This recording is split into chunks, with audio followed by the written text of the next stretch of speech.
I'm Amy. I'm Wendell. And I'm Patrick. And This is Yes, But Why? Podcast.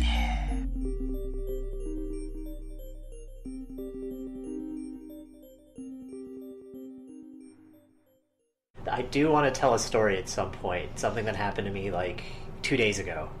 I've been telling everyone about it because it's so insane that it happened. Well, you can open with it if you'd like. Yeah. I got I got my first scam call. Oh. Yeah. Someone called me, telling me that they were the IRS and that I owed them $7,000. And I talked to them for 40 minutes and had no idea for 40 minutes. Oh, no. Yeah.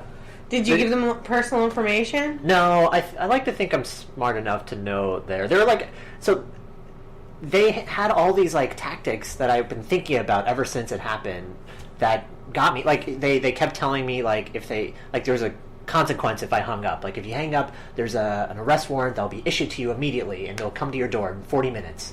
And like they talked very fast and they kept moving me around to different people. But so like anytime I had like sort of like a red flag moment, they just moved on to something else and there wasn't like any time for me to really like understand it. Sounds like they're good at their job. Yeah, they were very good. It was very impressive. But what was their end game, do you think?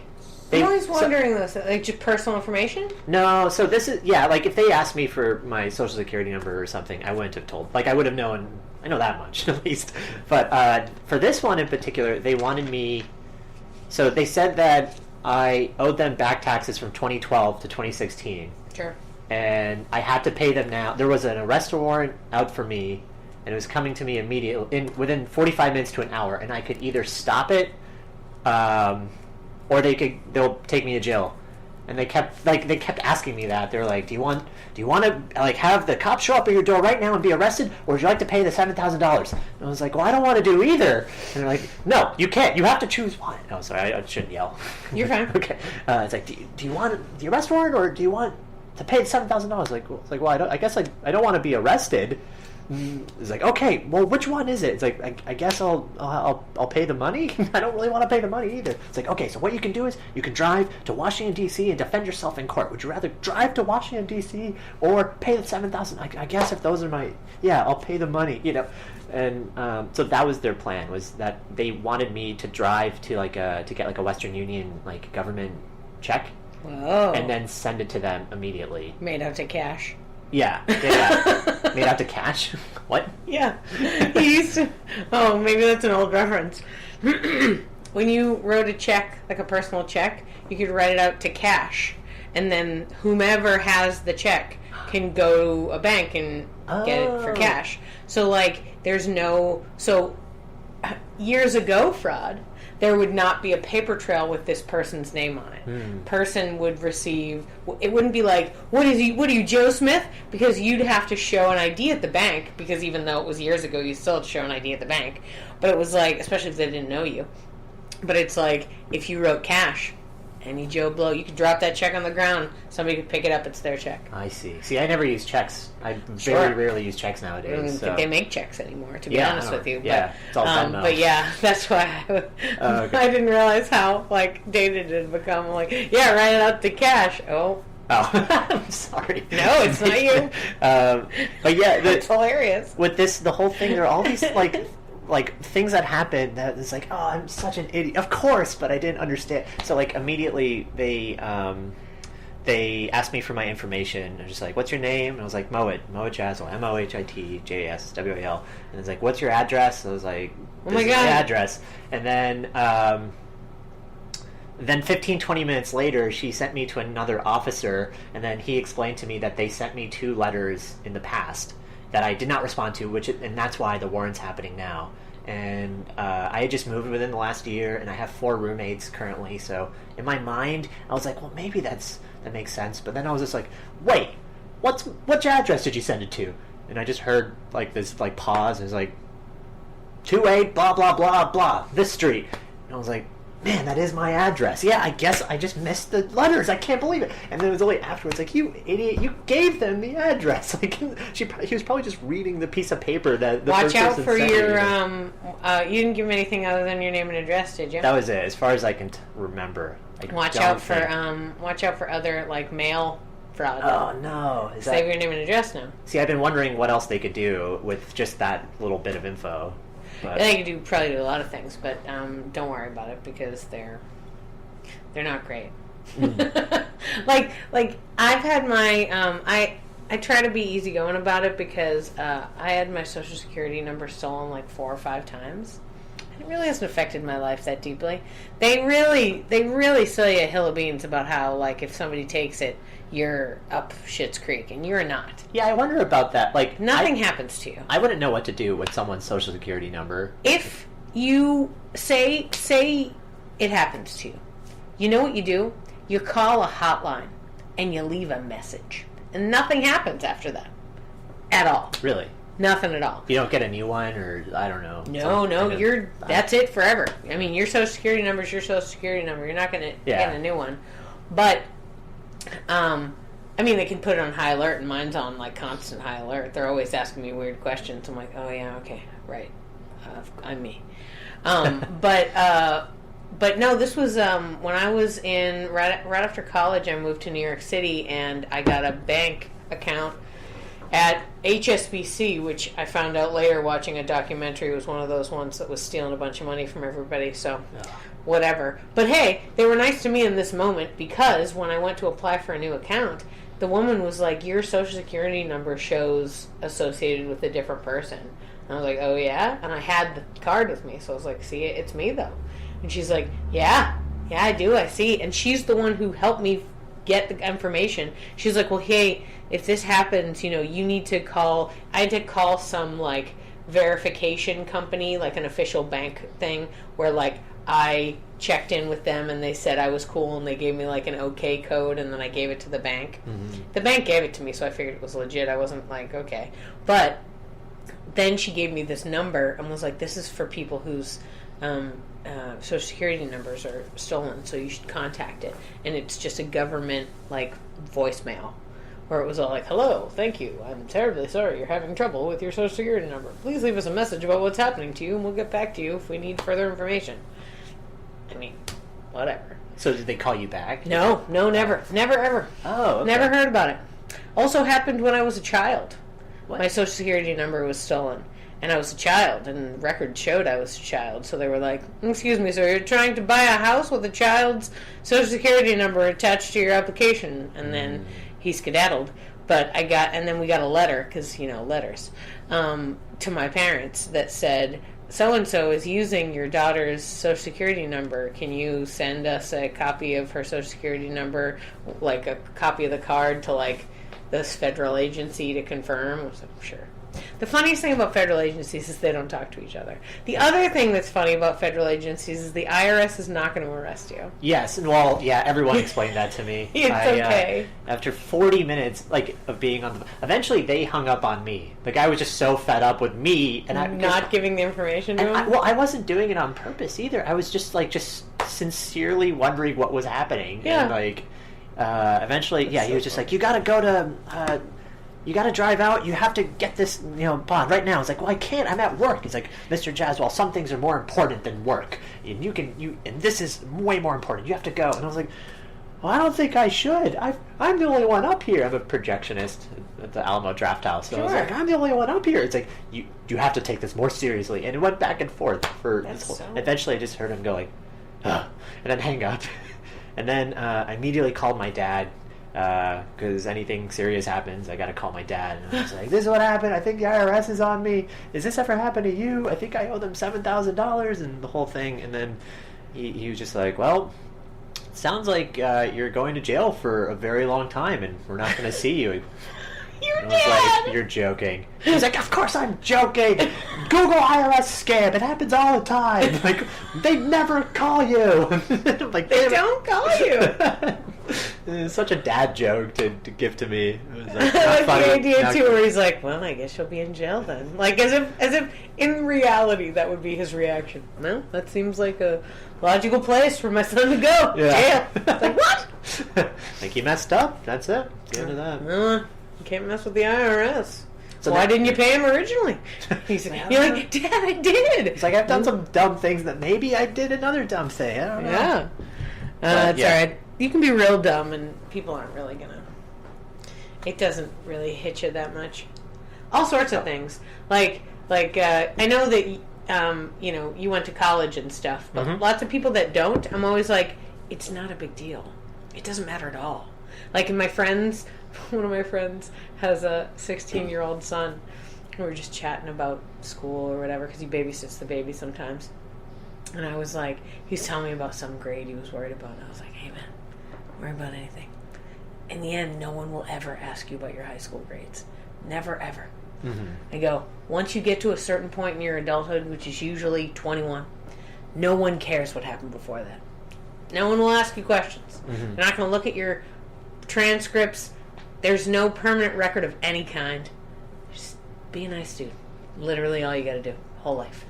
And he's like, okay. And I was like, so you study for that test, sure, but don't really deeply worry about it. Well, yeah, but like during that time, especially high school, like your bubble is so small. Like everyone around you is just worrying about the same things. Oh, and yeah. You don't really have to worry about any, major, like most people like don't have, like all they do is just work. So like it's easy. The beauty of being a student, for sure. Yeah, so it's easy to get caught up and think every test is like life or death. And so I got caught up in that. I mean, when you get to the higher levels, when you get to like college and stuff, and that feels really serious. Mm-hmm. Like when your whole life is this like one show or this one film or this one project, it's like, oh my god, if we don't do it, and then it's like, it's fine.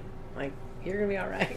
Right. No matter what happens, it's gonna be okay. Yeah, I remember. Yeah, I went to a film school at North Carolina School of the Arts, and they tried to make it like a mini Hollywood system, essentially. And so that meant like a lot of competition, and you had to present your like pitches to like the teachers in a way that like as if you were presenting it to an executive board of directors that were like going to give you money and all that. Oh, so they like taught you how to do a real pitch? Yeah, and that's helpful. Well, because actually, School of the Arts is like pretty like special as far as like film schools go, in that they actually paid for your films. Huh. Yeah. What does that mean? What do you mean they paid for it? First year films, first year films are free, but second year films, I believe, were anyone that was allowed to make a movie got $500 budget to make the film, and then third year films were something like $1,000. Or $1,500 or something, and then fourth years were like $5,000. Oh, or great! Something. Yeah, but what that meant was they only had enough money for 10 directors, 10 cinematographers, 10 producers, etc. So your first year you do everything, and then your second year you go into two disciplines that like you declare what you want to do. So I did directing and producing, and then by the end of the year, the faculty chooses for you which one you can be in, and then those. Yeah, so and then if you're not good enough, they just cut you from the program. Like you can be like, thanks, you're not in college anymore? Yeah. Like, that's a thing that can happen? Yeah, there was like a big deal that happened the year above me where like they cut like 20 kids from second to third year, and there's nothing wrong with them as far as like GPA standards or anything, and just the School of the Arts program. Yeah, and so then there's a broad rumor that someone sued the school because of that. Someone's parents did, and then so they entered like an interdisciplinary program. So now, if you don't get into either, they just put you in there, which means you're just kind of like doing anything you want.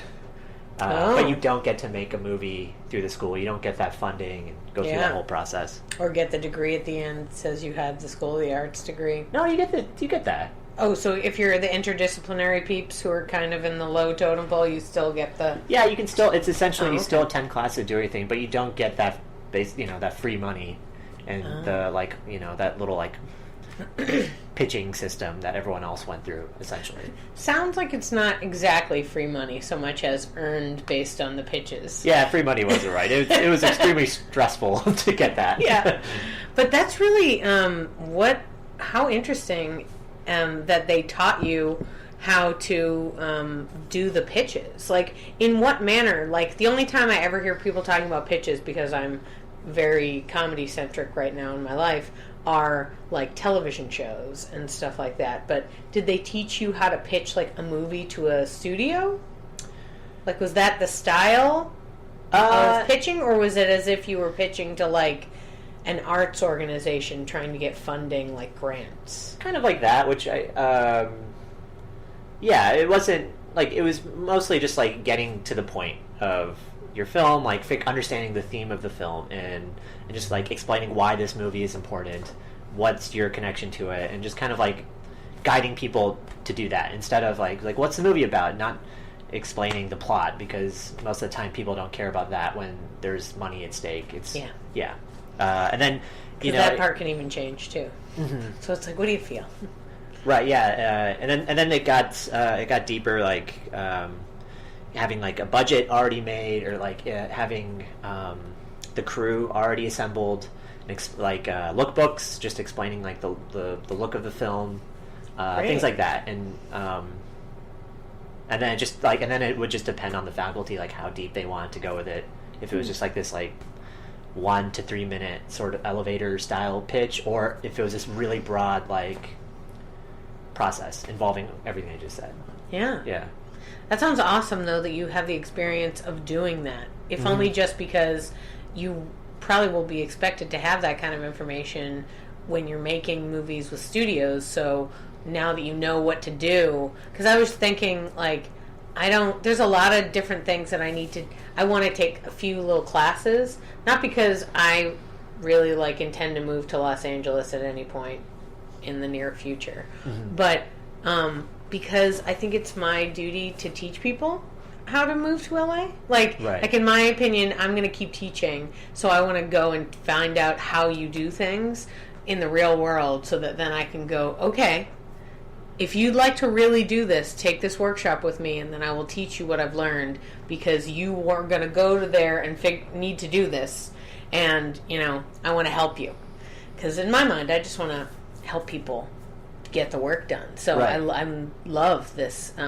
Tell me more about the school, because like when I was growing up, I heard about the school, and then when I went to college, you'd hear about other theater schools. You'd heard about School of the Arts? Yeah. Oh, neat. Okay. So when I knew you guys had gone there, but I was always impressed by that. But tell me more about it, because I don't really know that much about it. What's the school like? What's the vibe like?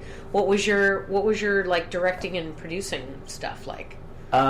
So, well, first of all, it's a fairly intense process to get into the school. I went 2 years at UNC Greensboro because I was scared at the time to like dive right into like a film career. Like I've known I wanted to be a filmmaker since I was like 12 or 13, but when I got to that point, I thought maybe I'd major in English or philosophy or something. I was a bio major, I understand. Yeah, you're right. Yeah, but then for about 10 minutes. Yeah, then 2 years go by, and I'm just like, I was still like undecided. I'm like, what am I doing here? So then I transferred over to School of the Arts, but it's a conservatory, so I had to start as a freshman. Sure. And I went through the application process, and it's like, it felt like I was applying for like a grad school. Like multiple like essays. I had to show like a reel of my work, and like other like full examples of my work as well. And then like I had to go over to do an interview process with them, and like a lot of things that I was just thinking, like if I was like 17, 18 years old and just getting out of high school, like that would be so overwhelming. Oh, so I guess it was a good thing. You had a couple of years to kind of chill out and figure out you as an adult person before you had to do all that work. Yeah, Right. so it made me Seems like take it so super much. seriously, because then they Like you already have to make a film before you go to film school? That seems crazy. basically, yeah. But I guess you said you wanted to do it since you were 12, so I'm sure plenty of other people are just like you. Yeah, so essentially what that does is, like, people like me, or just people that just, like, know this is what they have to do, that's the people that get into the school. So everyone's just, That's like, actually great. super, like, into it, serious about it. Yeah. Because you're not going to go through this absurd application process if you're not. Totally. Yeah. So tell me about your directing and producing track. Like when you first, I know that you said that they chose and hold the what they chose, but tell us what happened during that time when you studied those both, and then tell us what they gotcha. chose. My second year? Okay, yeah. Yeah. 'Cause that sounds fascinating. What two cool things to choose, and then knowing you now, also like, oh, cool. Oh. That's how you learned all that stuff. That's Yeah, so great. basically. But yeah, tell me what it was like. Yeah, okay, so 'Cause it sounds fascinating. It sounds like such a good program. Well, I've always wanted to be a director, but everybody says that. Anyone that's in film school, like, there was a film school teacher, producer, Stephen Jones, who I think used to be a Marine or something, but his role first year, like, he was just to make us all feel bad and make sure that we really wanted to be there. And, like, on the first day, it was every class was about 80 kids each, so the whole school had about 500 kids or something like that. So first year we had a bunch of, like, all school classes, and with all the first year, and Stephen Jones, he's like, now how many of you want to be a director? And I'm like, friggin' 60 out of 80 of us raised our hands. And he's like, out 4 years, there's going to be 15 of you that actually become directors, and it's like, this is not going to happen. Like, just change it now. Figure out if you actually want this. I feel like It's, really hard. that's some high hopes for 15. Yeah, I made that 15 number up, but it was a out of very 80. low. Yeah, But yeah, it was like, shit, that's a lot. right. But he was like, change it now. Figure out what you want to do. And Yeah. I owe him a lot to, like, for us to take it seriously that year. Well, it sounds Yeah. like they do Anyways, a lot I of got things to cut the wheat from the chaff. They have, every year there's a new, like, chance you're not part of it. So if you continue to make it through, you're, like, the level of not only you but your peers is higher now because they've let go some of the people that weren't working on, didn't do as much as they needed to, and now, like, so by the end of your first year, are they cutting people as well, No, first year. or is it just they let it happen? First year you could be cut, but nobody really does first year. Really, that's just the year to explore and figure out what you want to do. So what's different about schoolyards is they really pushed filmmaking. Yeah. As opposed to, like, most film schools, you don't get to even touch a camera until your third year in the school. This place, you can be on a film set your second weekend in school, and everybody makes a movie their first year. So the first year, the big project is everybody makes. Everyone has to be a key position. So everyone has to produce someone else's film. Everyone has to direct their own movie, and then that gives you the knowledge to know, like, what you actually enjoy. Yeah. For the second year. So then you did the directing and producing track together. Yeah, I did not enjoy producing, but I knew that's what I needed to do. Like, I knew I wanted to make my own films without anyone's help, as minimal help as possible. Like, because what got me into making movies was seeing Reservoir Dogs, El Mariachi, and Clerks especially. And just seeing how they all basically just did it themselves and with very little money. So I always just kind of assumed whenever I got to that point, that's how I would do it. So my second year, I figured I would need to learn how to produce my own stuff, even though it's, like, super boring to me. But Sure. it's just necessary, Did they teach you all the different kinds of producers, like, in a big film set, or was it just sort of like, this group you're the producer on this film, and then you just sort of handled everything? What do you mean by that? Like, Well, like in know- my mind, in a when they're making movie, and you know, because you legitimately have a degree in it, I am just gleaning from what I listen to on from my people that I know, and then podcasts and whatnot. So believe me, correct me if I'm wrong. But from what I understand, there's various different producers that work different jobs. So like there'd be one producer who's in charge of like making sure there's money, and then there's one producer who's in charge of making sure everybody's getting along, and then there's another producer who's in charge of making sure the actors say the actual words from the script, and or writing down what they do say, and then there's producers. So there's people that are like producer. The word producer can mean any number of things in the real world of like multi-million dollar. Because I feel like executive producer is just a title for friends and family, from what I understand. Having money. And then various other producers along the way have different, like consulting producer, line producer, this kind of producer, and it's like it just sort of gives an inkling of like what they're in charge of. I've always thought, and I don't know anything about it truly, but I've always thought I would, if I were to be a producer, I would want to be the person who makes sure everybody is okay and doing all right. Like, I'd be happy to walk around a film set and just make sure everybody's having a nice time and like they're doing their stuff and can I get you, how can I help you with this? Like, just to make sure everything's flowing and moving forward and getting that kind of stuff. I'd love to be that kind of person. I don't know if that's a job, but well, kind of. That's kind of so. One of my teachers, I forget who, but they said this and it kind of just stuck with me. Of like the difference between there's the first assistant director and there's the producer, and they both kind of work together as far as running the set. The first assistant director basically is in charge of the day.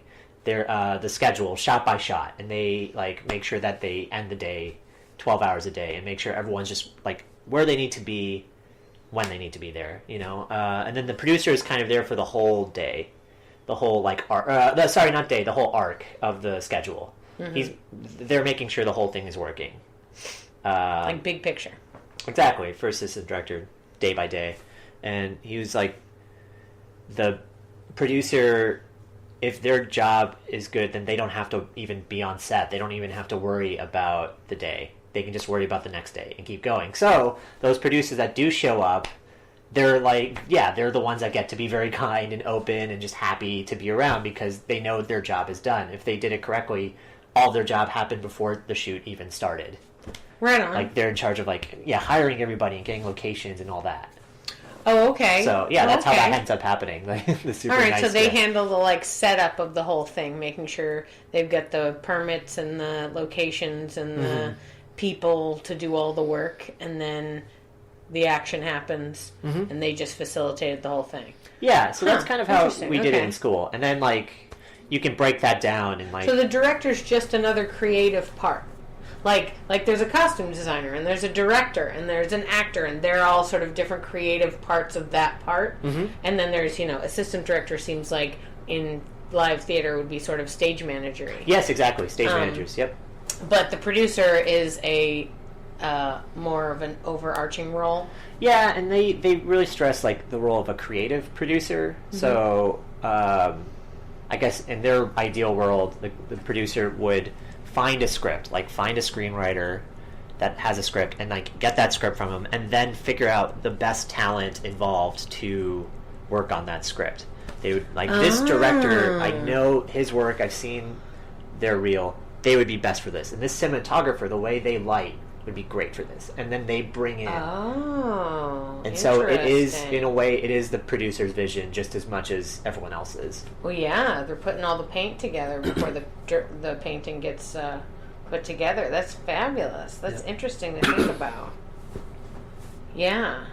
I wonder, too, because I'm coming at it from a writer's point of view, so I'm like, right now I'm on a lot of, like, screenwriters Facebook groups and, like, a couple screenwriting, like, other like Twitter crowd people things, and the one thing that they're always talking about is the idea of it's like, in order to get your stuff made, if you're not making it yourself, is you have to get like a famous person attached to it. Yeah. And I always thought, how do you get a famous person attached? Like, how do I find, number one, how do I find a famous person? Number two, how do I convince them to do it? But I realize now, after this discussion, it's not my job to do that. No, it's not. It's like a producer receives my script, says, I'll work with this, and then tries to find the famous person to do it, and it works or it doesn't. Fascinating. Yeah, you're basically doing the role of producer if you are looking for actors and things. You're kind of, which is also helpful in itself, but that's essentially their job, is to figure out, like, how to get funding for this, and one of the ways is to get a major actor involved. Yeah, because that person is usually like, yeah, I have deep pockets. Yeah, so those kind of, no, I mean, like, if... Sometimes. Well, yeah, for sure, but also, like, investors will be more excited if they know there's, like, an actor they recognize, right? But there's people like Brad Pitt, for instance. I feel like the last 4 movies he did, he was a major producer on it, because at this point, he's done enough movies that he's like, yeah, I don't need to do every movie. I'll just do the, like, 5 cool ones that I find and think I would love to work on this. And then if he loves to work on it, why not throw some cash in? Yeah, and I also think that means that they also get, like, final say. I'm not sure on that. I think that, like, when you see executive produced by Brad Pitt, I think that also means they get to control the narrative. Like, well, I'm sure every arrangement is different. But yeah, I mean, if I were to get to that point, I would, and had the quote final say, I'd still be like, well, let's just make sure we get a director that we trust, or like an editor that we trust, so I don't have to look at every possible thing. Yeah, like, it's like, no, thank you. But, you know, who knows? For those people that have been in Hollywood for a long time, I'm sure they get bored with, just acting or just doing one thing, especially if they start getting to know people, and then they're like, okay, I could really do this. So yeah, you see that a lot in, like, TV shows. I know. I'm thinking about Breaking Bad now, of how Bryan Cranston ended up directing a couple episodes towards the later seasons, and that seems to be, like, a reoccurring thing, like an actor just being around set enough and, like, being best friends with the crew that they give it a shot, and then making their own features afterwards, maybe. Yeah, trying to try their hand at it. Yeah, if you get to know a group of people and they trust you, why not?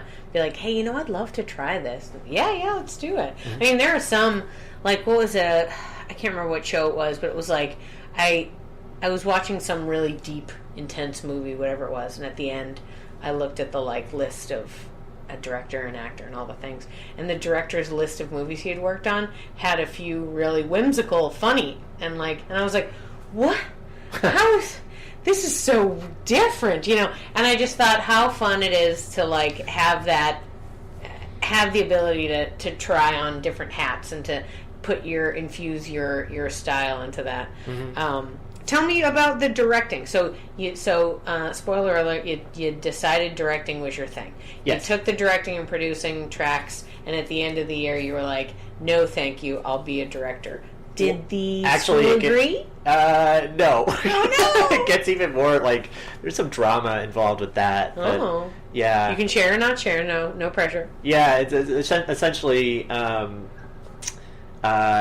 made a film, and it's got a pretty great reaction at the time. No one, to my face, criticized me, so I assumed it was good enough to get into the directing program, and then they chose producing instead.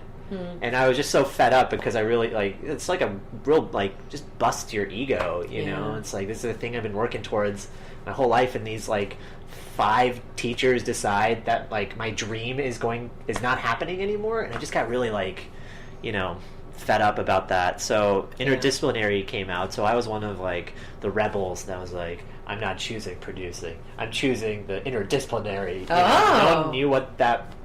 They thought I was making, like, a really bad decision at the time, and they were just like, no, you want to do producing, and I'm like, no. And it was just, like, really angry, like, I'll do my own stuff, I'll make my own movies, and it turned out to be a great decision because they had no idea what interdisciplinary was as a school, and so I was the first class of it to have it, so it just felt like the Wild West. Like, they had a structure, but I would go talk to my advisors and be like, I don't really want to take this directing class. Can I take something else? And they'd be like, yeah, I don't see why not, and then just kind of scribble it out. So I just got to pick and choose, like, based off of, like, Wow. yeah, the material or the teacher or something. If I didn't like something, I was like, I don't want to do that. I'll just take this. And I hear nowadays it's way more, like, structured. Like, you have to take 2 directing, 3 producing, or whatever. But so I just did anything, and then I, like, found the classes that if I took them, the electives, if I took these electives, then they would let me rent out the school's equipment for free. And so I would take those classes specifically, so on weekends I would just rent out like thousands of dollars worth of equipment at a real rental store for free, and then just make movies, make my own music videos on the side. And I was like getting back at the school at the time. That's how I felt. I was like, you told me I can't direct, I'll show you, I'll use your equipment. Yeah. So does that mean then that you ended up making movies on your own dime? You didn't get the funding? So I didn't get the funding, but Interesting. But you learned how to do it without I basically learned how to, through loopholes, very open loopholes. Like, I mean, they knew what I was doing. They could have stopped me anytime, but like, they were fine with it. Yeah. I basically just took the classes that taught me how to produce, and then I produced my own stuff, like finding cinematographers that were into what I was doing, and it was just a lot of hustling, which is what I do now. The same, it's just a great practice ground for it. Yeah, I was like, I feel like that's kind of the gig. Yeah, hustling, just constant. Yeah. So that's how it ended up happening, and it was great. So then your degree is in the interdisciplinary studies, or does it still show, a degree like a bachelor's in I think directing, or I think officially it just says filmmaking or something like that. Oh, okay, because it was the overarching department and then the smaller things underneath it. Yeah, I don't think it says it on any of them. Huh. I don't think. I haven't looked at my diploma in like ever. I'm pretty sure mine is just in Latin, so I don't look at it too often. I'm like, whatever this means. Yeah, but like I said, like anytime anyone asks, I say directing and producing, just to make it, just so I don't have to go through that whole story every time. Actually, there was a crazy thing that happened. Yeah, well, it's all right. It's a podcast. The crazy thing that happened is exactly what we're looking for. Mm-hmm. Yeah.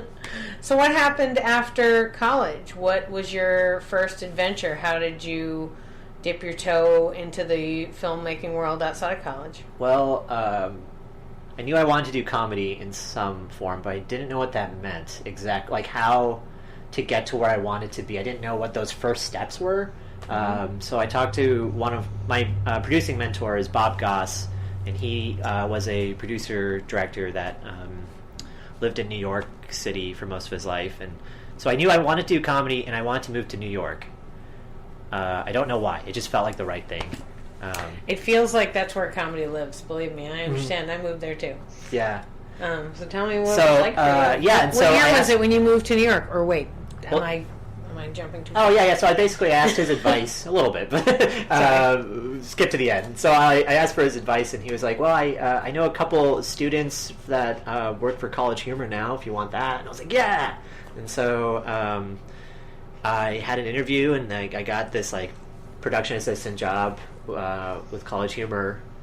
I moved up there, and I took 2 jobs. I worked on like 2 or 3 Jake and Amir episodes or something, and then the week I moved there, they announced that they're moving all of their production offices to LA, and I'm stuck here, first time out of North Carolina, 2-month sublet in Brooklyn, and I'm just like without a job all of a sudden. Yeah, and so I just kind of, that was a big shocker. Like, welcome to the real world. This is how it goes. Yeah. I actually did New York 3 different times. Yeah, I keep thinking about going. I failed and then went back, and then failed and went back. It's alluring. I keep thinking about going back. I'm not going to, but I mean, if what you are looking to do is there, why not? You know what I mean? I say be wherever the vibe that you want your life to be is. Do you want it to be New York or LA? Do you want it to be Canada? Do you want it to be Rome? Who knows? Like, you could be like, I really want to make these specific kind of films. Well, it turns out they make them in Sweden. You want to live in Sweden? I'll do it. You know what I mean? So if the things that you want to do are in New York, even though it's hard, it's going to be hard everywhere. You move to Omaha, it'll still be hard. It's true, yeah. I've been thinking about that a lot lately, of like what the city can do for me. The energy of New York City is so like aggressive. It is. And I think that like really sharpened me up pretty quickly. In ways that like Austin just does not do. I mean, Austin's great for like different reasons. Yeah. Free love kind of bullshit, but which I love, but it's completely different, you know. That's the new phrase. It's not keep Austin weird anymore. It's just free love bullshit. It's perfect. I got so tired of the amount of times I read love on like I love you so much just on graffiti and everything. Yeah. Like, get out of here with that. No, I mean Austin definitely has its eye roll moments for sure. I mean, you know, if you like the push of New York City, it's very different. Mm-hmm. Yeah, so I worked. I just tried to work on like as a production assistant. Just did that gig for like 3 months. Worked on like a low budget feature film, and I worked. The best one was a failing game show for NBC. Ooh, fun. A 1,000,000-second quiz. It was very, very great. I feel so lucky to have been part of a failing game show as it's happening. I feel like I could talk about that for like an hour, but basically the whole thing was like it was a 2-week-long process, and they tried to make it the biggest game show in history, so they got all these major like Ken Jennings and all these past like game show winners and celebrities to be in it. And the first night tanked. Just very low, awful ratings for a number of reasons. But we were stuck to 2 weeks. And so we all had to deal with just like the whole company's like, well, this is not working, but still clocking into work for, you know, 13 more days. And yeah. Wow. So like from the very beginning, so like they made you do all 2 weeks of the event. Even though, was it like live broadcast? Yeah, so it was their whole thing. It was a 20. Terrible. They had the reason why I failed basically is that there's too many gimmicks. Like I think modern like audiences trying to watch it at like 9 p.m. were just overwhelmed and didn't want to commit to it. Yeah. But it was like a 24-hour game show.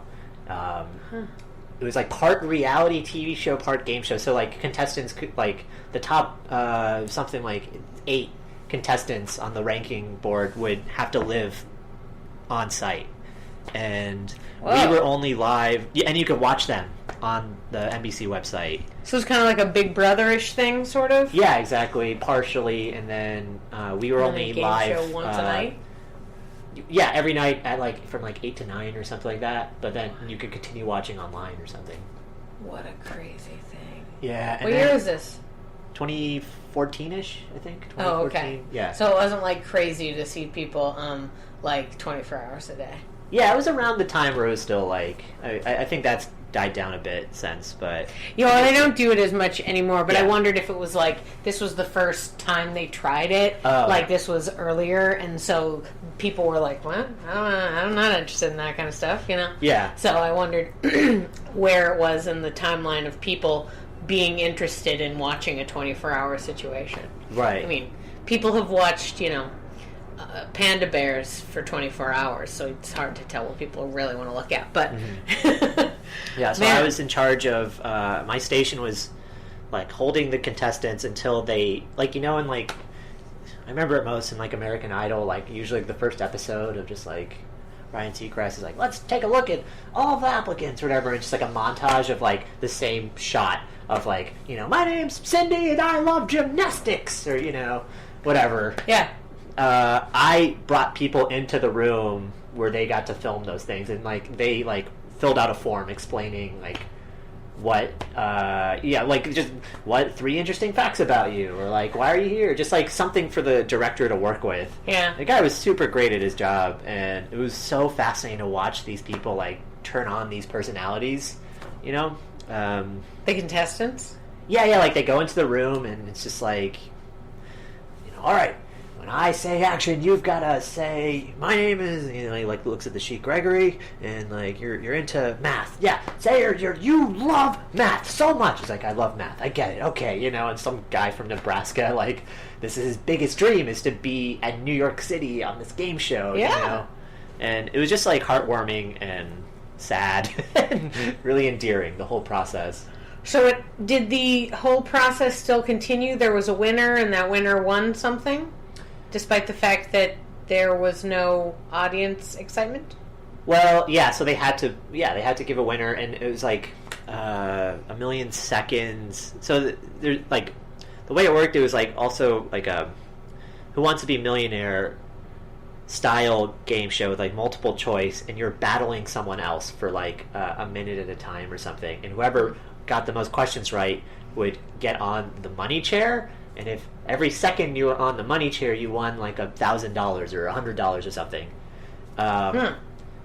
And there's always like a million seconds is roughly like 2 weeks or something, so sure. That's why it was called Million Second Quiz, and yeah. you possibly won $1 million. There might have been more to it, but the top 4 people would get into the finals, and then those 4 people could battle it out to see who actually won. But those 4 people rigged the system immediately.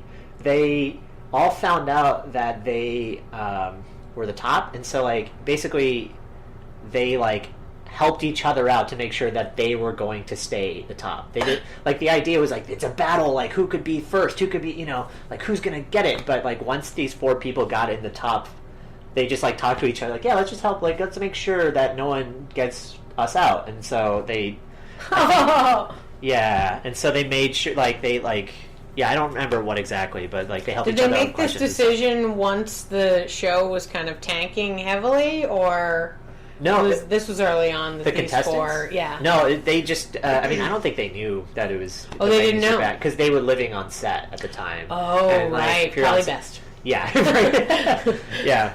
Wow, that's fascinating. And apparently they were all like they all took game shows as their full-time jobs. Like they all just they just traveled around Jeopardy and like Wheel of Fortune and stuff. Wow. They all knew each other beforehand. Can you imagine? Which what a weird little group, right? That exists.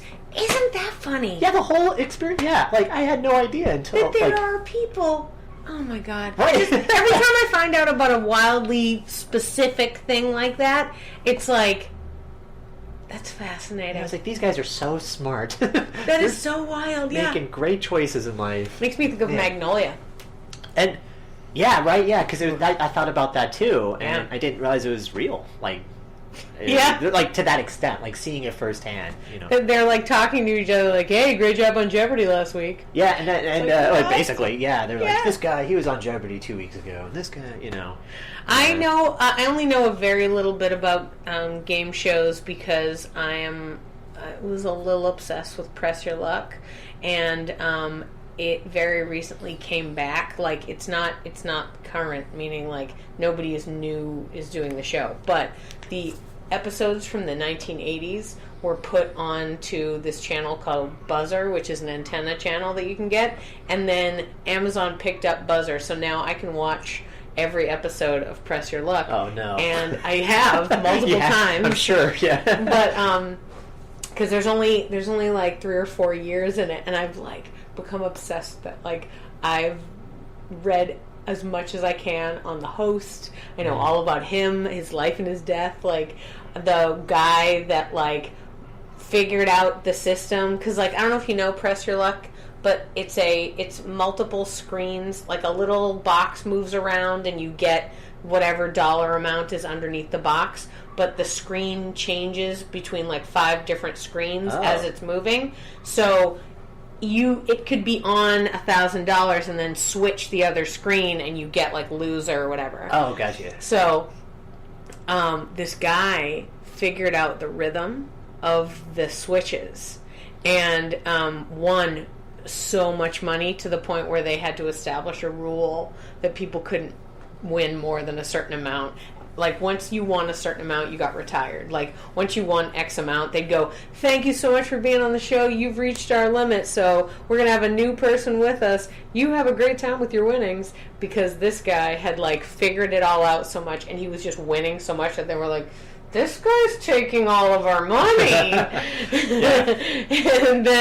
And then somebody realized that he was rigging it. Like, and it's almost like he was counting cards. Like, it wasn't like there wasn't any mechanical way that he was changing anything, but he just was watching the flips from screen to screen so he would know when to call it.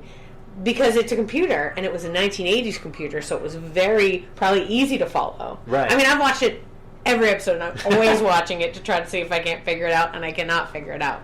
But this guy, I mean, who knows? Is that show still on? No. No. This was like, I want to say it was like 84, 85. Oh, gotcha. Years and years ago. It was like my early childhood. I remember the sound, and then when I was watching a commercial for the Gameshow channel, all of a sudden I heard it, and I was like, what's this show? And then I was like, oh, I remember this one. And then I just got obsessed and watched every single one of them. And it's fun with the baby, too, just because there's a lot of lights blinking, and it makes a lot of noises, and it's very exciting. Like, everything that happens, they'll be like, oh, my God, oh, no. So they ask a bunch of questions, then they get a number of spins, then they get to spin the wheel and get money or whatever. I never thought of it that way. That's probably why people like it so much. Just like a lot of spinning objects and like light up lights and wacky sounds. Yeah. Plus, if your brain works like that guy's brain and you want to figure out patterns, because like a lot of people just play puzzles or do like logic games or like figure out that kind of stuff, and that's the stuff they dig. So when a show involves like a visual puzzle that they can also be working on while they're doing these other things, it's a win-win. Yeah. Plus, this is a ridiculous piece of detail that I know, and I'm going to tell you because no one will ever care about this, but right now we're in this discussion, so I'm sharing it. The host of the show, Peter Tomarken, was such a nice guy that he died in his own private plane with his wife delivering cancer meds to a cancer patient. Wow. After he made money being a game show host, he and his wife put all this effort into personally delivering meds to people who couldn't go to hospitals or pharmacies. So they would get meds from wherever and bring it to them because they couldn't. And they did it for years. And then, poor guy, just small plane, one time, and that was it. What did he do? He died on the plane? Yeah, they crashed the plane. Oh, he was flying the plane. He was flying. It was his personal plane. Yeah, oh. It's his personal plane, and he and his wife were just doing what they do, delivering meds, and they just crashed. Oh, gotcha. Okay. Like any plane crash, it happens. I thought you meant he had like a heart attack on a plane. That was like the weirdest detail to me. No, he didn't die on a plane that way. He crashed the plane. That's tragic. He was flying. Yeah, super tragic. But I was just like, I was like, what? Bless his heart. He was saving people. He was trying his best, and he did it. And I was like, wow, that was such a wild thing. Like, what a crazy game show host life. Mm-hmm. Interesting. Yeah, that's very. Who was the host of the million-second quiz? Ryan Seacrest. Really? Million-second quiz. Yeah, Ryan Seacrest. Can I write that down? You can. Yeah, you should check it out. Check it out on YouTube. It's really interesting to watch. Ryan Seacrest. So you got to meet Ryan Seacrest. I peed next to him once, and that felt like a really big deal to me at 22 years old. 3 months into New York City, I was like texting all my friends. You're peeing next to Ryan. That's a pretty big deal. I thought about, I don't know. Yeah. Yeah. I was gonna say, I thought about what if I what if I knee him in the balls right now? I would get on TMZ, I'd be on the news, I'd be famous, and I was also drunk when I said that. It was at an after party. My friends were like, "Don't do it! No!" Okay, I'm 22. The worst part is it's like, no, you'd have to do it directly in front of the paparazzi. If you did it at a party, you'd just get taken away. Oh, right, yeah. I would get that precious news story I was looking for. If you're looking to get in front of the paparazzi, you gotta get there first and then do your thing. If we've learned anything. That's what this was all about, finally. I'm glad I stopped by. So what's the stuff you're working on now? What's your dreams? What are your efforts for being a film director? What are you doing at the moment? Right. Well, so I guess I'll take just a few steps back. When I moved to Austin, I was in this mode of just making movies and just learning as much as possible. Essentially, what happened in New York was I learned I didn't want to be a production assistant. Sure. not that I'm like above it, like I'm totally fine with that, but the system at School of the Arts where I was a PA my second, third week of school as a freshman, so I felt like I was already a PA for 4 years, essentially, and then like starting over, just like I wasn't learning anything anymore. Like I felt like I had already learned what I could from being a production assistant, and it just seemed like, I don't know, I just felt like there were better ways to do it. So coming to Austin, I just started making a movie a week. I did that in film school, and so I picked it back up with Nathaniel Hendricks, and we just like the whole point of it was just do not care about quality, do not care about lighting, anything, just work on movies and learn something from it. Like I think I lost most of them, honestly. I didn't put them online or anything. They were just meant for me and him. Like, what do you mean lost them? Like erased off a thumb drive or something? Yeah, just like I just don't know where I put them. Like they're on my. I may have just like deleted them on accident at some point off of my computer. So I don't remember. But yeah, like it was just getting together and just like figuring out different aspects to work on, like long take shots. Like how do we do that? How do we keep people's interest doing that? Or just a movie with fast editing. How do we a gross out movie? Just doing things constantly. And I kind of kept that phase for like the last, I want to say like year and a half or so of just trying to learn. Eventually it became a movie a month. Okay, I was going to say, yeah. Did you make have you made like 60, 70 movies? Yeah, no, it didn't go that far. Okay. we had like a good phase of, I think we made like 12 to 15 or something before we just got exhausted with it. Yeah. But we learned enough, and then it turned into one every month. And these are short films, right? They're not a 2-hour movie. Oh, no, so once a week. At that point, yeah, the movie a week was just like, could be anywhere from like 30 seconds to like 2 minutes. Never anything longer than that, just like practicing. Yeah. And then all the sketches were like all like 3 minutes long or something. I'm pretty like strict about keeping sketches like short, like getting the joke and then getting out. Yeah, that's smart. Thank you. Yeah, I don't know. I just get so bored. I get bored so easily that of my own stuff too that I just have to cut. But 100%. Yeah. It's really funny to me. I feel the same way as far as like I will. My first draft will be extra long, and then I just rip it to shreds. You know what I mean? And I work with people who do writing all the time, and sometimes they just can't let go anything. And you're like, you don't need this whole page. Get rid of it. Just skip it. Right. Or like I've gone in, like with the neighborhood when we have really new writers. If I feel like I need to, I'll say to them, "Can I do a pass on it?" And they'll go, "Sure." And then I just go in and try to make everything consistent. Mm-hmm. You know what I mean? It's like, this guy's angry the whole time. Great. Everything he says is angry. He's never going to be like making a joke. Nope. Like that kind of stuff. But some people get so precious with little things. And they're like, well, you took out this joke. And I was like, that joke actually contradicted this thing than this for the plot. So I had to take it out. If you want to put it back in, we just need to find a new spot for it, because right in that area where it was didn't work. So, and I'm just very into structure. So I appreciate the idea of cutting things down to 3 minutes, because I think that you don't need anything longer than that. I think that's so essential of cutting, killing your darlings like that. Yeah. Like not being too precious with the material. I think that's one of the major things I learned from that like movie a week process of like just. Yeah, I love this, but it just doesn't work with what I'm doing, so I'll just have to cut it and just show it to my friends on my own time. Yeah. And that's where it's going to live from now on. It's sad, but this is the better movie or better script or whatever. And so you guys were essentially workshopping just different things you wanted to learn, figuring out different styles and seeing what felt good to you, or just trying everything so that you could check it off a list of like, I know how to do this. A little bit of that, yeah. A little bit of like just like how do you do this, and then also just it eventually evolved into when I was a movie a month. What like those movies I was able to show at Fallout Theater, just various sketch shows at the neighborhood a couple times and everything, and those kind of turned into just like, what can I do with the audience? Like, will they laugh at this dumb joke that I thought of at 2 a.m?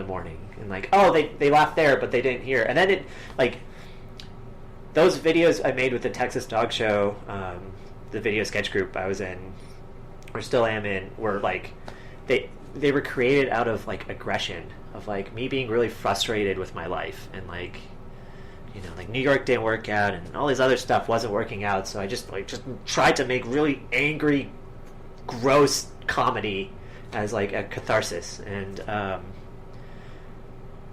and when people started to like it at the shows, it became this like thing, this like contest with myself of like, oh, you laughed at this? What if I do this now? Like, how are you still gonna laugh at this? And like, just like, how far can I push it? And that was like just such an invaluable lesson for me of like, now you're a real comedian. Really? I guess it was a similar process, like stand up or something. Yeah, like, that's what we're all trying to do. I mean, definitely went too far in a couple of those shorts, but why not? Yeah, like, oh, you have to. Yeah. Mm-hmm. You have to try. I was listening to an interview with Howie Mandel talking about how when he first started, he didn't know what he was doing, so he would just do one thing and just keep doing it and see how the audience reacted, and that there is an arc of like, they like it, they like it, they like it, they don't like it, they're very upset that I'm doing it, they're yelling at me now, they find it humorous again, they're endeared to me, they're laughing again, they're laughing again. Oh. Like the up and down of like, they like it, they hate it, they like it, they hate it, and like pushing past through that part where they're like, stop, don't do that again, why are you doing this? And then till the point where it finally gets funny again. It can be so hard for everyone involved, especially in his case doing it live performance wise. Mm-hmm. But I think if you can, use the audience as a sounding board that way. Did you learn a lot from the one-upmanship you were doing with your videos and the audience? Yes, yeah. I mean, I felt a little bad sometimes, like making people like have to sit through some of this like pretentious all I crap. Do is mess with the audience. Yeah, man. It's the best. It's horrible to do sometimes, but yeah, no, it was just so great to have that, because with movies you don't really get that opportunity. Like you spend, if it's like even a short film, like the films that we made at film school would take all year. Yeah. From like development through shooting to editing, and there's very little time to like know what you were doing was even good, if it even worked, other than just what other people told you, But this was very like in my face immediately. And it was nice that it was comedy, because like it's very obvious if people get the joke and they're laughing or not. So it was just immediate feedback with what I was doing. Then like, okay, great. Next movie is is due in a month. Let's just see what I can do now. Yeah. So that's interesting. Yeah, I can't say I don't really know. I just know it, like I absorbed it. I can't say exactly what. Like I can't give like advice, but I just know doing that process, I absorbed what I know, what my limits are, what I'm like actually capable of. Yeah, a little bit better than before, at least. Well, I feel like as creative people, like you just said, I don't know that I'd be able to give advice on it. It depends on what part of the journey we're at, whether or not we're even truly able to give advice. Like, I bet you early on gave some, good thoughts about college and like even your college and the way to handle going through it. So it's like a person listening to this who might be interested in going to your college is now like, oh, okay, now I know, and they've learned. But you're right in the thick of your current like figuring out what you're doing, so don't try to analyze it yet. Sure, yeah, definitely. Whenever I feel like I'm in the middle of a creative problem, I try not to get too swept up in knowing what the end is, because I don't know. Like, I don't know what I'm going to learn. I don't know what I want to focus on. I don't know what it is that I want out of the process. So yeah, doing some comedy videos and like dealing with the audience and having them react and being able to change it. What would have been interesting too would be to like adjust, like reshoot stuff to like see if they laugh in a different way. Oh yeah. Like just to do the same video multiple times but change it based on the audience reaction and see if they can help you to improve it. I am often a proponent of, you really can't tell because, it's almost like your class. You're talking about how your class had 80 people in it. Well, that's how many people are in the audience of the Fallout, right? Mm-hmm. Oh, yeah. So that's your handful of people who are going to give you their opinion in the moment. Now, I truly think that to get like big audience reaction, you need a much bigger sampling of people to show to see how they react. If only just because people are across the board different, and the people that go into comedy theaters, ours in particular, are very specific. Right. Like, even when I get new people to the neighborhood, I explain to them that satire is okay, but it is has to very specifically be written in a way that, like, the audience is going to react to. Mm-hmm. And the number one thing you need to remember is our audience are liberals. Mm-hmm. Don't write a pro-conservative sketch. It's just not going to work here. Mm-hmm. We've tried them. Like, we've had sketches where, like, the idea of it comes out, and then we're like, oh, no, they're going to hate us because we're telling them they're dumb. It's like, yeah, no. How about we save this for the people who already think this crowd is dumb, and then we'll play it for them. It's like comedy has an audience. And I have no specific example of that, but it's like, in my mind, it was like, this is who's coming. And it's like, even like, don't write sketches for people in their 50s not coming to the theater. It's not working out. When we did the neighborhood at the Hideout, the audience was older, and they had a very different sensibility. One month, during all the madness, I wasn't sure it was happening, so I called the Hideout and asked if I could do the neighborhood there for a couple months, because I just didn't know. I remember, And so they said yes, because they're lovely. And the second month, Fallout was back. It was, like, happening. So they were like, hey, you can do a show here, too. So I did one at the Hideout and one at Fallout. And it was very interesting to see how the exact same sketches got such different reactions. Like, totally different.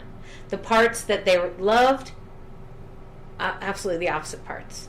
And at the end, we had this discussion, like, me and the writers and the actors sat together. We were like, that was fascinating. Why did this crowd laugh hysterically at this thing? We can get a peep from this crowd. So interesting. Like, we tried to figure out what it was that they thought, because I was like, this is where we have to figure them out. But, Did you ever get any... we had a little bit of insight, you know what I mean? Like, the joke that got the biggest laugh at that Hideout was a dick joke. It was a long scene, but the joke was just a dick joke. Old people like dick jokes? Loved it. Wow. Loved it. They laughed themselves sick to that one. It got maybe a huh in the 20-something crowd in the basement. Like, they were like, oh, I get it. And you're like, dick jokes don't work with 20-year-olds, I guess. Yeah, that's right. I love dick jokes. I'm glad to know that's going to, like, stay with me for the rest of my life. Yeah, people love it. I'll never get tired of them. Absolutely. Yeah, Yeah, that's great that you had that. Also interesting that the audiences would be so different. The two theaters are only like a block away, 2 blocks away or something. So close. Yeah. We thought the same thing. But, like, the whole vibe of the space was different, and the whole setup was different. Not like, not like from our standpoint, but like the way they enter into the space, the way that it feels. And the night they had given us a Saturday night slot, so it was packed. And they have a theater downstairs and upstairs. So the downstairs theater had a show, and we had a show. There were 2 huge lines to both. Wow! I was like, what? This is crazy. Which theater I've only been to the upstairs one. The upstairs. Yeah. Okay. Yeah. And how many people? It feels big. Is it the upstairs one? Yeah. How many people can? Oh, I don't think it's that big, actually. I think it's probably, I don't know, it might be 50 or 60. Maybe it's because because it rises up. I feel like that maybe adds to it in my head. Are you thinking of the down one? Because the down one's big. The one downstairs is a big theater. It's a big old stage, and then it has a very intense riser situation. Like, the audience goes up pretty high, and there's a lot of room in there. I might be thinking of that. I've never seen a show in there, but I've done workshops and auditions in there. I've only been to Hideout like once or twice, and that was during South by just a couple months ago. So, Oh, right on. So my memory's a little bit hazy about it. Yeah, I mean, but I it's love just the wild area, that there's so much stuff going on in there, and I was glad that we were able to, because they were even when they gave us the show slot, I was like, it's okay if you need to put us on a different date. Saturday? You have Saturday? And they're like, yeah, that's fine. We can have you on Saturday night. And I was like, you don't have another show? And they're like, oh no, we just don't put shows up in that top one when we have the other one. And I was just like, okay. I don't understand why you wouldn't, but Yeah. hey, whatever. But maybe it's the noise or something. I mean, we're loud enough that we don't care if there's somebody else being loud in another area, because most of the neighborhood stuff is yelling. Right, yeah. Most of comedy. Good comedy is yelling. There's a lot of yelling.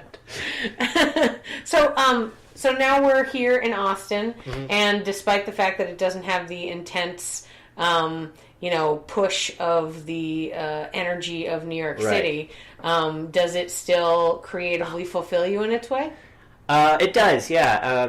I've learned so many other lessons I would have never had the ability to have, like, in New York or anywhere else. A lot of, like, personal care, self-improvement things that I've tapped into communities here that helped me, like, understand myself and help me grow into, like, a deeper sense of empathy through the people here, the culture here, and, like, everyone just is laid back and just more, like, welcoming in a way. That I guess, yeah, I mean, I'm sure New York has that too. It's just such a big, I don't mean that in a condescending way. It definitely sounded that, but, like, it's so big that it would have taken me a long time to find those communities and and get there. It's also sort of a harder place. Yeah. It's like people have a thicker skin on them. When I moved there, it was right after 9/11, so it was very snuggly. It surprisingly snuggly. Yeah. The view was militaristic. In every subway station, there were guys with AKs guarding all over. But the people, the humans, not that these men with guns aren't humans, they were, but their job was to be automaton, like, don't mess with anyone, I'm watching you. Okay. Yeah. But everybody else was, like, loving each other, hugs, everyone was very soft, because there was a lot that had gone on, and everyone was sort of emotionally worn. And I moved there after. It was about a year after, and I moved to New York City. And so everyone was it was a lot quieter, it was a lot slower. And it built to it. I mean, I was there for 5-6 years. By the time I left, it was back up to its swing. And everyone's skins came right back on nice and thick. Don't mess with me. But when I first got there, it felt very warm. So I think that's how I immediately got involved in, like, comedy scenes and stuff like that. Though, to be honest, long story short, when I got into comedy, it was because I had a unrequited crush on a comedian. I've heard. I mean, it was just... Yeah. I think you told the story somewhere. I heard you tell the story on stage or something. Yeah. Yeah, but it's like, you never know what's going to lead you there. And I was like, man, if I didn't like this dumb dude, I never would have done this. Like, I was doing Shakespeare for years before I got into comedy. Was it worth it being in New York? Like after all that, like, overall? Oh, yeah. I mean, both sides. Okay. When I first worked in New York, I was working on, in your experience, you're working on film, so you're a PA. Yeah. I was working on live theater, so I was a stage manager. Oh. And so I did stage managing for years and years and years. And then I was like, I don't want to be, kind of like your PA thing, I was like, I don't want to be a stage manager. I'm good. Like, I want to be part of the creative part. I don't just want to be the organizer. It's great. I'm glad it's a skill I have. I will note that. But... no, thank you. And so after that, I kind of lost all the jobs. Like, I went to New York for a stage management job. So when I decided not to do it, I had no money coming in. And that's when I had to go around and figure it out and see what's going on. And then, you bump into a cute boy and follow him somewhere. And then all of a sudden you're doing comedy. Yeah, what can you do? There you go. But talking about aggression, or bringing it back to New York reminds me of this story of, like, when I first moved to New York, I was just so innocent. I was so innocent being from North Carolina, and I would see like people like just talking to themselves, like homeless people, like just They're yelling. gonna say just regular people. I mean, maybe I don't know. I don't like assuming, but like they just kind of yelling to themselves, talking, walking in circles, and like what happened to them? And like day 5 or 6 of that 1,000,000-second quiz show, I'm walking home after like a 15-hour day, and like just dealing with the craziness of New York. And to get to my apartment, I was in Bushwick, so like in that particular area, the subway went right above. On the street, I had to walk for like 3 blocks. So like the subway would walk, and then the subway would come by as I was walking, and just the loudest noise that would be sustained for like a minute, and I would just be like, that one day I was just walking and I was like talking out loud, like I can't even hear myself think right now. I can't even hear myself talk right now. No, and then like I noticed nobody was looking at me, because that's just the culture of New York, is to ignore anything weird. I was like, none of you even looking at me. This is insane. I hate this place. And then I realized I became a New Yorker in that moment. Yeah. You got it. I was like, damn it, it already happened. It's only been 3 weeks.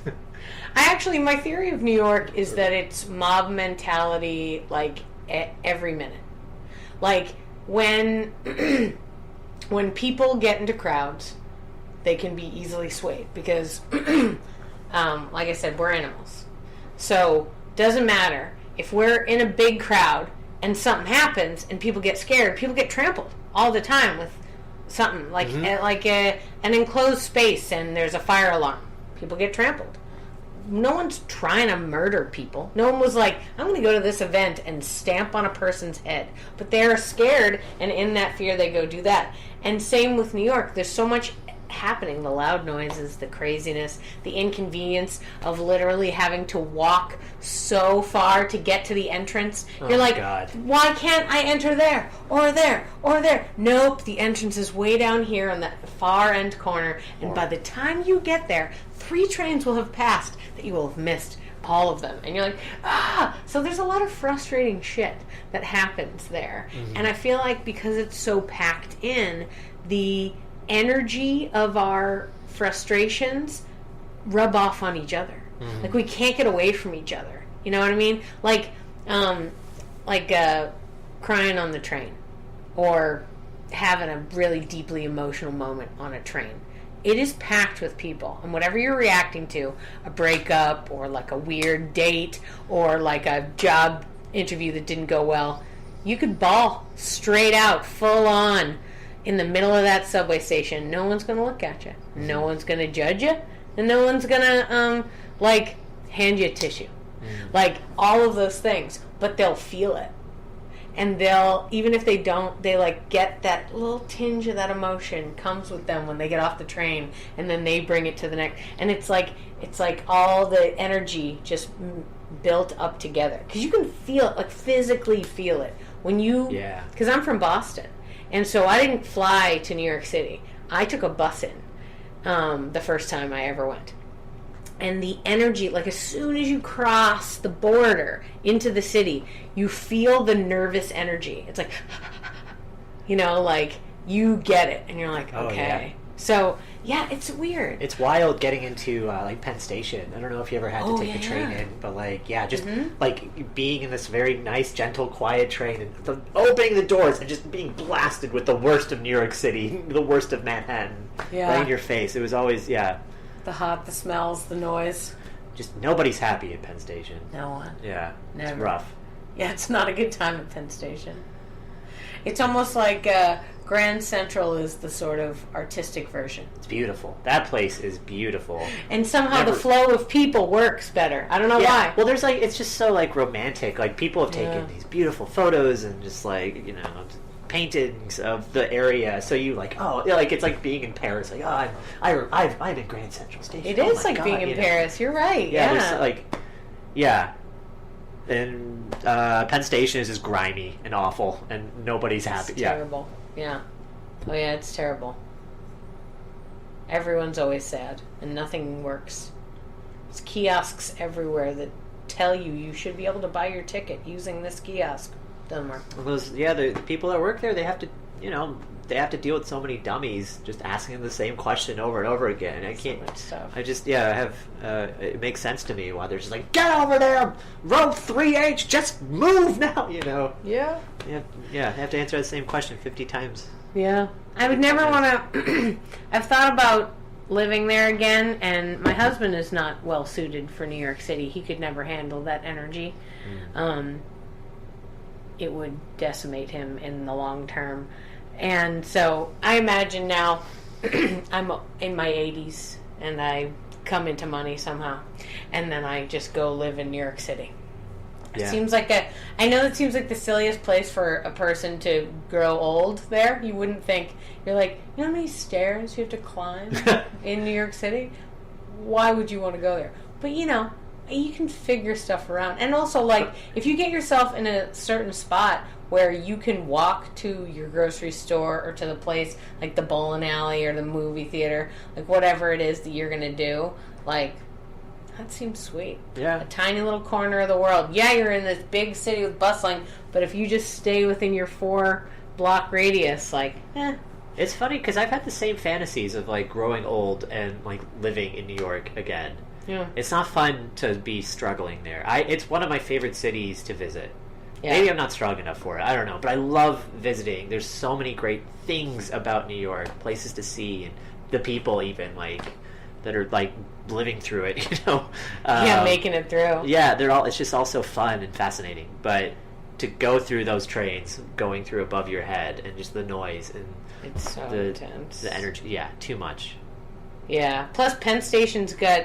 Sorry, it made me think of too much. It's got not only like the bus station, it's got also the trains. Like, so there's so many levels of underground being used all at once. Like, just the energy moving all around you. It's like Yeah. So much. Wild. Yeah, Austin is definitely different from New York. It has a cooler vibe to it, a smoother situation. I'm glad. I like to hear that since you've been here, you've the people have shown you compassion. That's nice. Mm-hmm. That's nice. I wonder if that's an Austin thing or if it's an adulthood thing. It's hard because when you get older, you start sort of realizing there's people that aren't just you. Like when I was a kid, I didn't know. It was just my journey, and the world was the backdrop of it. I was Felicity, and the world was my whatever. There's part of that, like definitely just growing up. I had this vision of being this like giant major director. Like I'd make my first movie. I had like the ages set. I'd go to college at this, and then like 27, I'd make a feature film. Because Orson Welles made a movie at 27, and then I look at like my favorite directors. Like he was 25 when he made his first film, and so I just always had it set in my head in this like really manic, weird like way that this was my life. And then when things didn't work out the way I thought they would, it was really like crushing for me, and it was very like self-centered. Of like the world is ruined, is crumbling all around me, and that just happened to be around the time I was in Austin, living in Austin, and so that definitely takes into it of like, being like, just okay, it's not about me. Hi, Ella, how are you doing? What's your life like? And I'm glad you had your friends around you during that time. That's good that you had like a good support system, because it can be hard during all the. I mean, we all go through ups and downs, but when you're having a particular down, it's nice to have your people with you, people that have gone through your experiences, and because Nathaniel went to college with you too, right? Yeah. So it's like you'd met. It's like you have a history, as opposed to like just being like, "Help me, stranger." Yeah, I've asked strangers Nathaniel, for help, but I didn't know Nathaniel that well in film school. Actually, he was a year below me at the time, so like we had been around at parties and stuff, but we didn't know each other that well. But yeah, he's really helped me out. He saved me from a lot of like troubling situations in Austin, and he's really been there to like pick me back up. Like I was like homeless for like a couple weeks, I believe, when I first moved. And he was like, "I've got a couch. You can stay here for as long as you need." And like he was, just always there for me. So that's good. Yeah, he's been a very good friend. Yeah. Yeah, that's nice. That's good that you guys have each other. Are you, so what are you working on right now? What's your, what's the thing that, like, you know, when you leave, you're going to be thinking about? What's the project gnawing on your creative bone? So we just finished a short film called Butt-Fantasia that we've been working on for a year and a half. I think I've seen you talking about that. Yeah, so the culmination of, like, the Texas Dog Show, in my mind, at least, like, all these movies, like, sketches that we made each month, like, ended up with this film, basically. I think it's the culmination of my stupid period. I'm hoping to do something more serious afterwards. I'm very happy with it, but it's. And so that's happening, and I'm working on a feature script with Nathaniel and Red Jefferson. Good. And, yeah. So we Skype once a week, and we're just like been doing that for about a year as well. Are you writing it? Yeah. Oh, so you're in on the writing part as well? Mm-hmm. Cool. Yeah. That's not. I've had to learn how to write through this. Like, again, going back to just, like, shooting it myself and purposely not being a PA, like, I have to do it all. So that script probably, I think, is taking a lot longer just because I'm like teaching myself how to do it. Sure. But that's almost done, and so we're going to be looking for funding soon and hopefully shooting it next year. Right on. Yeah. How are you? Well, you said you're working on teaching yourself to write. Have you like read books, or are there websites that you go to, or is there like a podcast that you listen to that helps you with your writing techniques? Well, Script Notes is great. Mm-hmm. That's just about screenwriting. And I read, in film school I've just read every filmmaking book I could find, and a couple of them,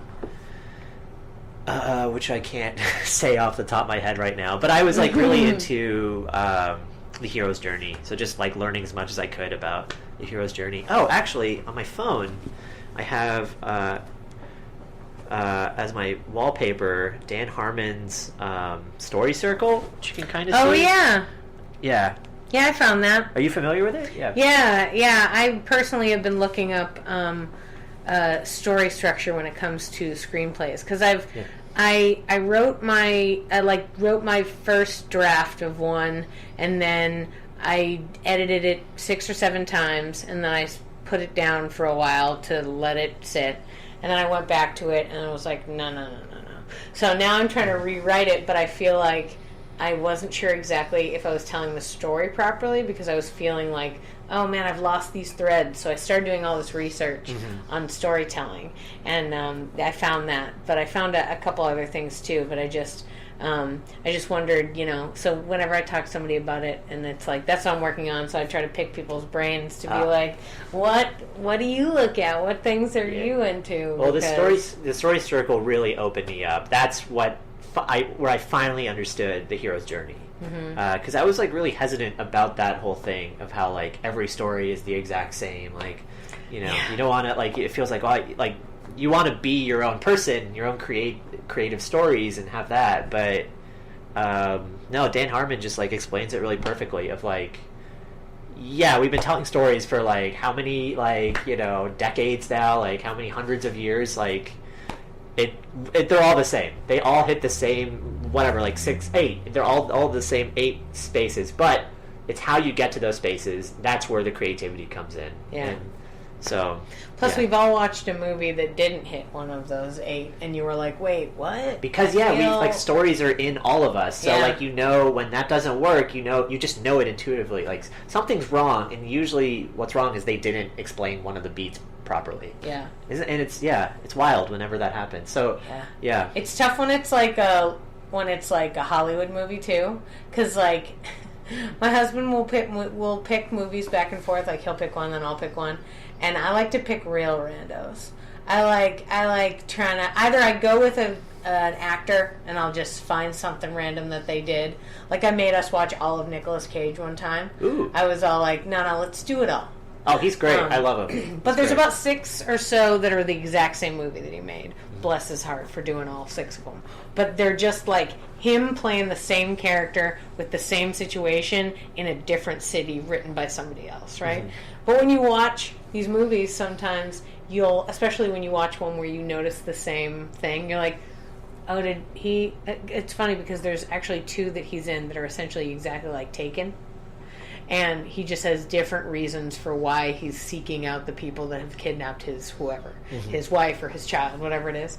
And when you watch it, you know, it's funny, you get used to the beats of it, and then you watch it and you're like, wait a minute, we've lost this. Where are we? Right? I don't know why he's mad now. What's going on? He's running. Who are we running from? You know, the different things where you're like, did that get lost in the cutting room floor? Right, yeah. But I don't know. It's fascinating to me. Like I said, I'm part of a few screenwriting Facebook groups, but that can get a little yucky. I try not to pay too much attention to it, but I also try to be supportive to fellow artists, and that's not really what it's about. Yeah. Da-harmon and then the South Park guys have very good advice that they Oh, yeah. The way they write scenes specifically is fantastic. Of always making sure you have like forward momentum with your stories, with each scene. What is the phrase? Each scene should always start or should always end with a therefore or but and never an and, I think is how it goes.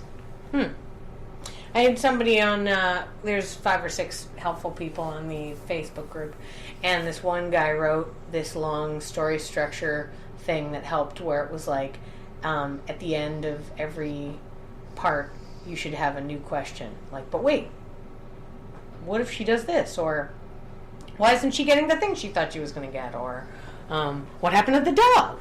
Like, whatever, you know, so it sets something up so that you then have a question to explore with the next part. It's like, he's like, don't think of storytelling as facts. Think of it as setting up questions. And I was like, ooh, that helps me.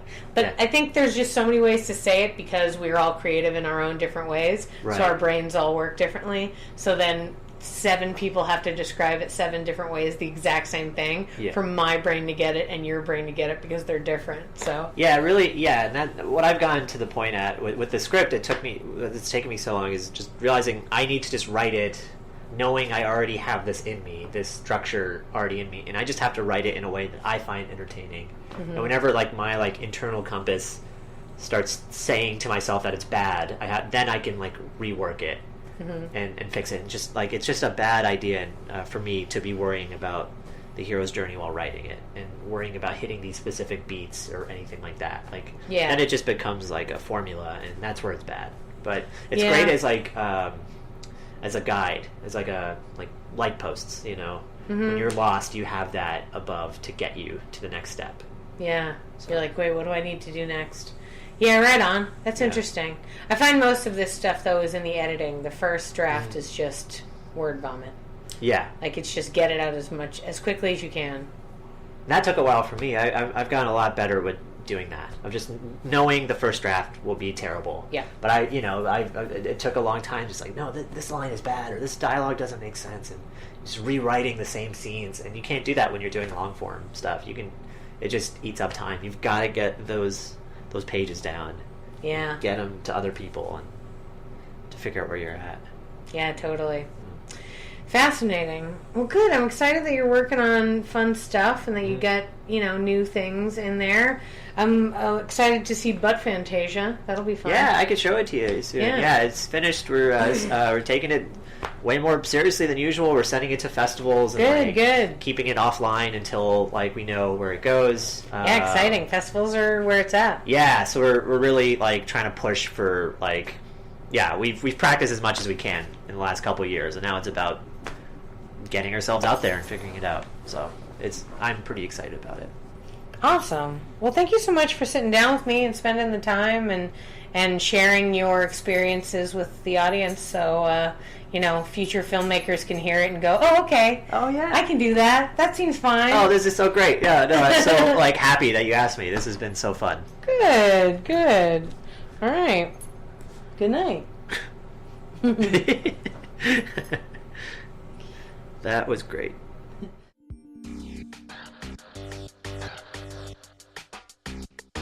Thanks for listening to Yes But Why podcast.